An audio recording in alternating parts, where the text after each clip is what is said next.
Muy bien. Primero veremos un resumen de los tipos de información con los que podemos trabajar. El primer tipo de información es información estructurada. Este tipo se adhiere a un esquema fijo. Aquí toda la información tiene los mismos campos y el esquema es tabular. Y en este tipo de información básicamente estamos hablando de bases de datos relacionales. El siguiente tipo es la información semiestructurada. Aquí hay un esquema, pero no es rígido, lo que significa que no toda la información tiene los mismos campos. Y aquí estamos hablando de bases de datos no relacionales, como por ejemplo las que trabajan con documentos JSON. Y por último tenemos la información no estructurada. Aquí no hay ningún tipo de esquema y la información no está contenida en campos. Aquí podemos hablar de documentos, de imágenes, de archivos de audio y video.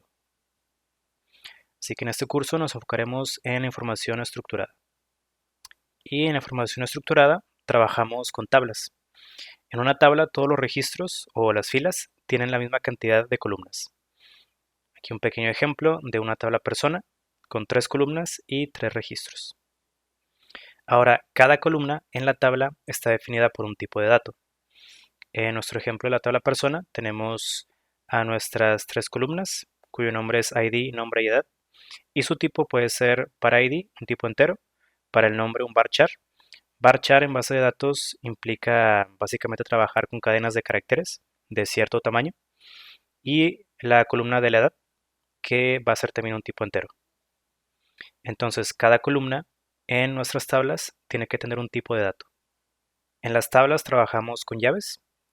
Una llave primaria, primary key, identifica de manera única a los registros de una tabla, mientras que una llave foránea o foreign key establece una relación hacia la llave primaria de otra tabla.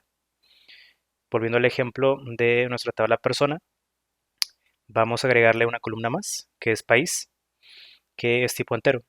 Bueno, antes nuestro ID es la llave primaria, la primary key, y una nueva columna país es la llave foránea, la foreign key. Y esta llave va a hacer referencia a la columna ID, que es la llave primaria, de otra tabla que se llama país. Entonces, en una base de datos relacional es muy importante entender esos conceptos de la llave primaria y la llave foránea. Y ahora entrando con SQL, este es un lenguaje para trabajar con bases de datos relacionales, o RDBMS, Relational Database Management Systems. Y es importante también saber que los diferentes sistemas de base de datos relacionales tienen sus propias extensiones o versiones de SQL. Por ejemplo, Microsoft SQL Server tiene su extensión que es TSQL o Transact SQL.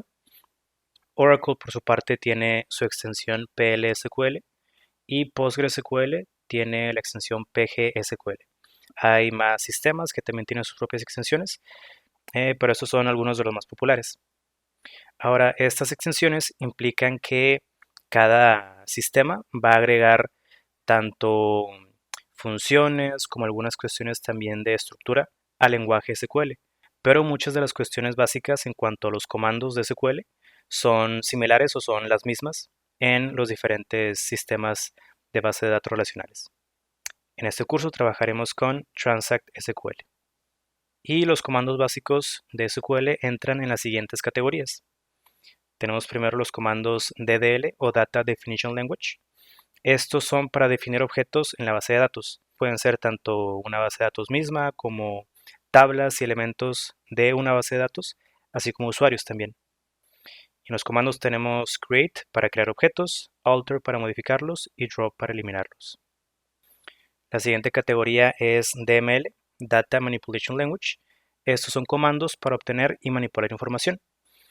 Estos son algunos de los comandos más populares de SQL. Aquí tenemos el select, insert, update y delete.